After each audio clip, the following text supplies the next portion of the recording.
I'm Richard Buchanan. I'm Managing Director at The Clearing, which is a brand consultancy. And tonight at Glug, I'm going to be talking about the importance of trends within branding. The talk basically has 3 chapters to it, and that tries to answer 3 questions. So, first one is, why are trends important for brands? Moving on to, how do you spot a good trend? And lastly, once you've found one, what do you do with it? Evening all. Welcome to my talk on Ride the Wave or Buck the Trend. So this is really about the importance of trends and the increasing importance to trends, to brands and many of the brands that we work with. I trained as a product designer, got into advertising, but for the past 20 years, I've been a brand consultant. I'm managing director and one of the founders at The Clearing. And so we're a pure play brand consultancy. We employ writers, designers, consultants, and client managers. And trends and innovation are absolutely a massive part of what we do. So it's not just designing logos. So over the next 15 minutes, might be 20, but I'll try and keep to 15. What I'm going to talk about is try and answer these 3 questions. So why are trends so important to brands? Secondly is, how do you spot a good one? And once you've found one, what the bloody hell do you do with it? So here we go. So, right. Like it or not, we live in an age of accelerated culture. You think things have developed quickly in recent years? Well, this is the slowest it's ever going to be. So processing powers, getting quicker, connection times are getting faster, artificial intelligence is getting smarter, and innovation cycles are just shrinking all of the time. It's sobering to think that the iPhone was only launched 10 years ago. You think about how much has changed just within that time. So things are going to keep speeding up. Now, the Mad Men cohort will tell you years ago, will have told you that you've got 7 seconds to really make a connection with your audience. So for all of you working within communications of one form or another, you'll all be familiar with this. But this is very much an old school view. For the digerati amongst us this evening, you will know that 7 seconds is down to at least 3 seconds to make this connection, to have this fundamental connection, to get your message across with your audience. And some people even say that that's 3 seconds, that 3 seconds is actually 2 seconds. Now, why is that? Well, media's changed, the different channels of communication. So whether it's to catch up, whether it's ad blockers, we've trained ourselves to really block messages and become very good at avoiding them at all costs. So in the old world, actually, having a killer product would eventually win through. It eventually, it'd find its niche, it would find its market. Today, we don't think that's true at all. So actually, it starts with your brand. You've got to get that message out there. If you've got a great product, then fine, but you've got to vie for my attention. You've got to have some content that's actually going to make me sit up and take notice of you in the first place. So what does that mean for brands? It just means that they've got to be really clear about what they stand for and the problem that they're solving for their customers and the role that they play in society and people's lives. So, it's got to be really focused about that. And that's what we talk to a lot of our clients about. So we think that brands, we know that brands are absolutely able to manage that cut through, and and can be key for that. And especially if you're thinking about omni-channel world. So what does omni-channel mean? Physical experiences versus virtual experience or digital experiences, coming through lots of different channels. The brand sits at the heart and can really deliver that consistency, whichever channel that's delivered through. But we believe that it's just all about a promise. It's about a promise. It's about a binding promise that you go, whether you're Jaffa Cakes, whether you're Netflix, whether you're a car, whatever it is, that you have a point of view on the market and you know the problem that you're solving for customers and the benefit that you deliver, and you drive that home in a really compelling way that people get excited about. So we work with organisations to help them to put that promise for their brand absolutely at the heart of the organisation. So whether it's product, service, whether it's the environment, the culture, whether it's comms, internal and external, whether it's new product development, that it all comes through this brand lens. Now, what I think's interesting is that when we start doing any brand development, we start thinking about how do you position something. And when you want to talk about positioning, that's basically owning a space in people's minds. there are 5 strategic inputs that we really look to. 2 of them are internal, 3 of them are external. The internal ones is, what's the strategy of your organisation? What are you here to do? Where's the money? Where are you going to make some cash? Really equally important is the culture. What motivates people? What motivates people in your organisation to get out in the morning and do a good job? You can take that into consideration. Third one is, we heard about insight. Actually, what is it? Societal, attitudinal, behavioural, cultural insights that make people tick and buy things or want to get involved in stuff. I'm going to skip the 4th one, just come back to that. And the 5th one is around category and competition. So where's everyone playing? Where is the white space in the market? So when you're thinking about what people want and unmet needs. But increasingly, this sense of foresight and trends is something that we're seeing. We're certainly doing a lot more work in this area, and we're seeing a lot more clients come to us and request it. And when you think about what we just spoke about, that the future's accelerating, that everything's happening quicker, this stuff, brands really need to be aware of.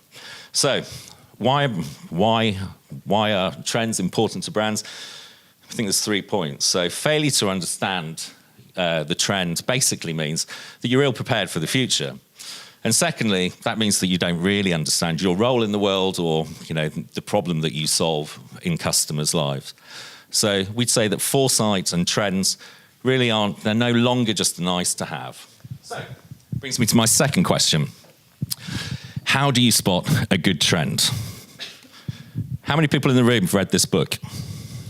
Anybody read it? Okay, 1 or 2, great.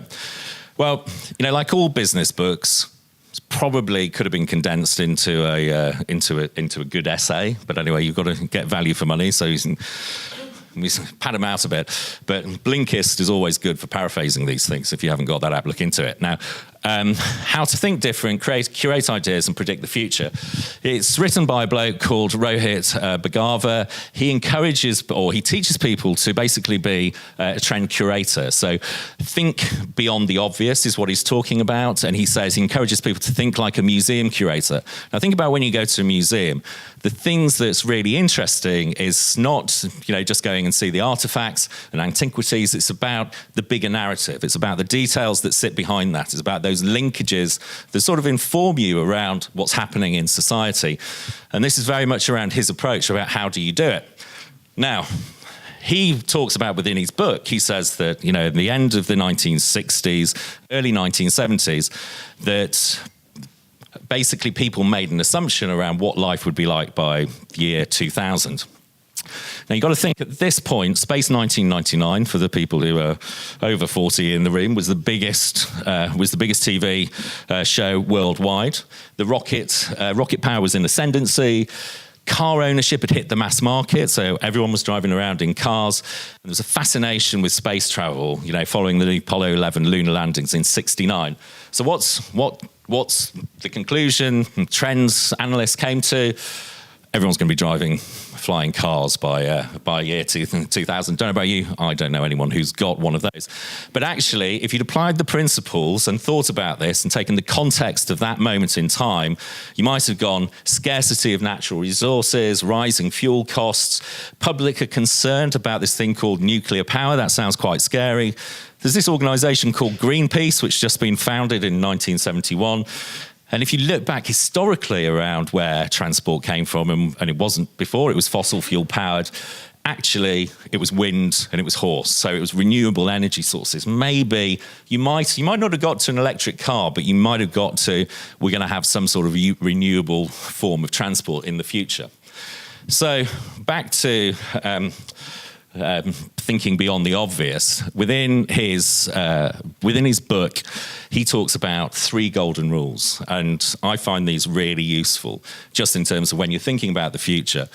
First one is be curious. So just ask, why is this stuff happening? Why are people doing this? Why are they doing that?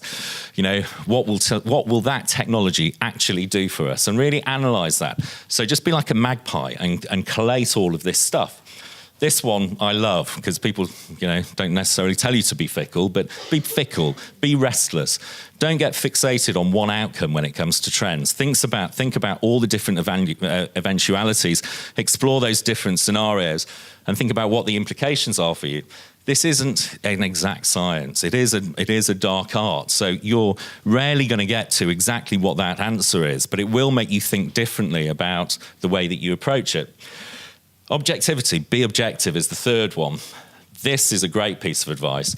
Discover your inner child. Whenever we start work with the client, we always say, this is the moment when we can ask the dumb questions. Don't be afraid of dumb questions, because they're usually the most informative questions that you can ask. So, why is that car silver?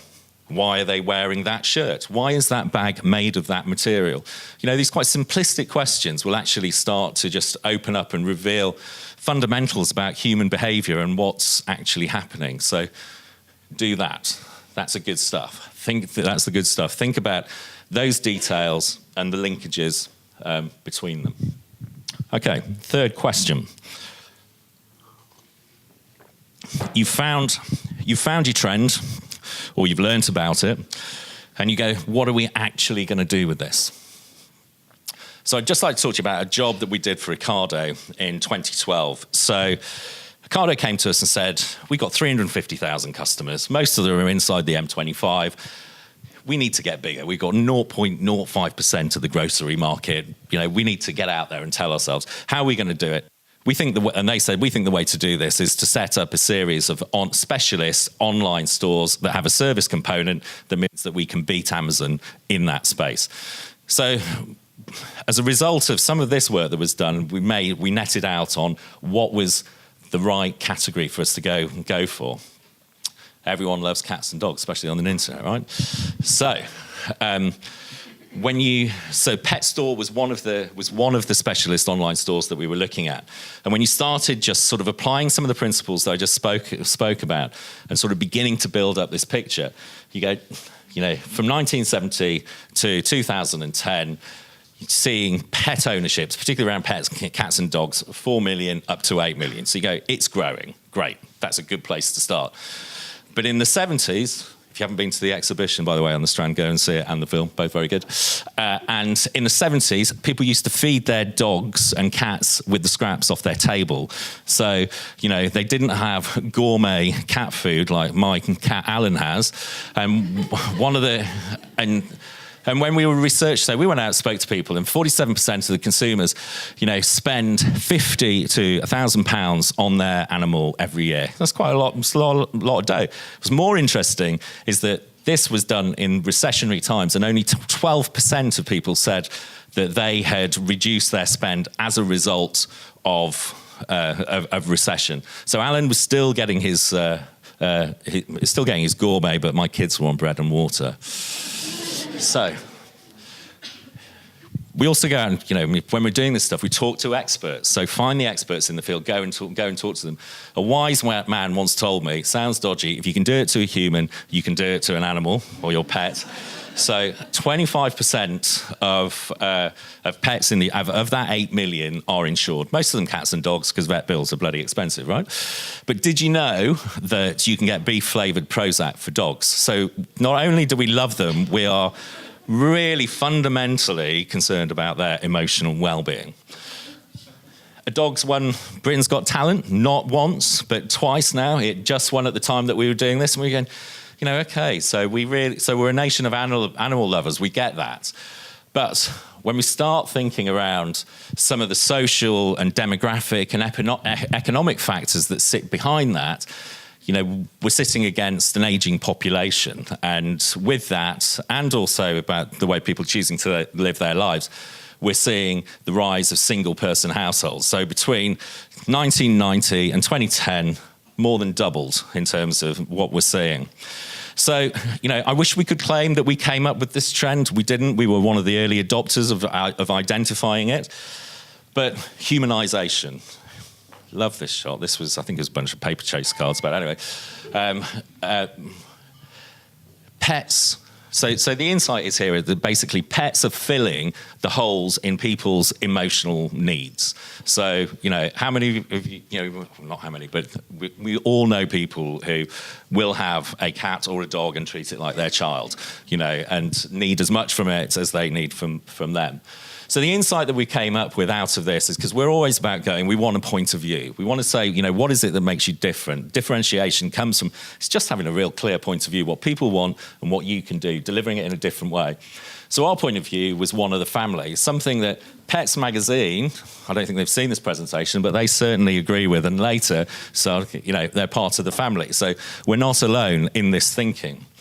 But what's really interesting is when you look at the market as a whole, and we're just going, right, okay, if you're functional, transactional versus being more emotional, added value, service-led, product-led, everyone in the category was about was really functional, transactional, and rational in the way that they described themselves and acted. So you see it in people's names: Pets at Home, Pet Supermarket. We just thought there's got to be a better way than that, especially if we're in such an emotionally rich territory. So we said at the heart of this brand, we came up with a promise that was perfect pet parent. It's about just really going, if we love them so much, and they're part of our family, how can we help people to be a better parent to their pets? So it just got us into a really playful kind of territory. The name Fetch was just a given, right? It's from Ocado. You get a 1 hour delivery slot. No one else was doing that at the time. We just went, it's got to call it that. We ended up paying a pet shop in Bournemouth 20 grand for the URL and the name to be able to use it. But I think it was 20 grand well spent. And what we did was to then just take the personality of the animals and let them begin to talk. Writing and words is so important, and it so often gets overlooked within design in particular. We're just sort of going, let them treat them as if they're a spoilt brat demanding this stuff from the owners, and they became this great vehicle for us to begin to have a conversation with the consumers.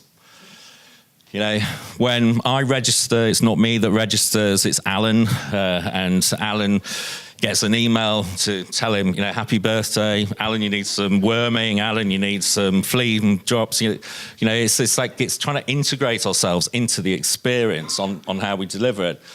You can hear the parrot saying, because I'm worth it, kind of thing, just being quite playful with it. So you get the idea. That's how it works. And this stuff works. On the first year sales, they put 25 million on the top line, 150 million pounds of sales on the second year, and it's still growing. And they haven't really properly done anything with it. They certainly haven't launched it as hard as they could have. So, what do you do with the trend, and why are these trends important? I think trends are a really key ingredient in brand development. Put it at the heart of your promise, put it at your brand positioning. We talk about things as being clear, defendable territory. That's why we're called the clearing. So we're all about trying to find that clear space. Interpret that promise through really compelling and distinctive creative. So, visually and verbally, how do you bring that to life in a way which is just going to connect you with attitudinally to your audience? And then move quickly to own that as much as you can within the category, because if other people are doing it, it's a race for who can get it first. And once you've got first mover advantage, no one else can really touch you. That's it. Thank you very much.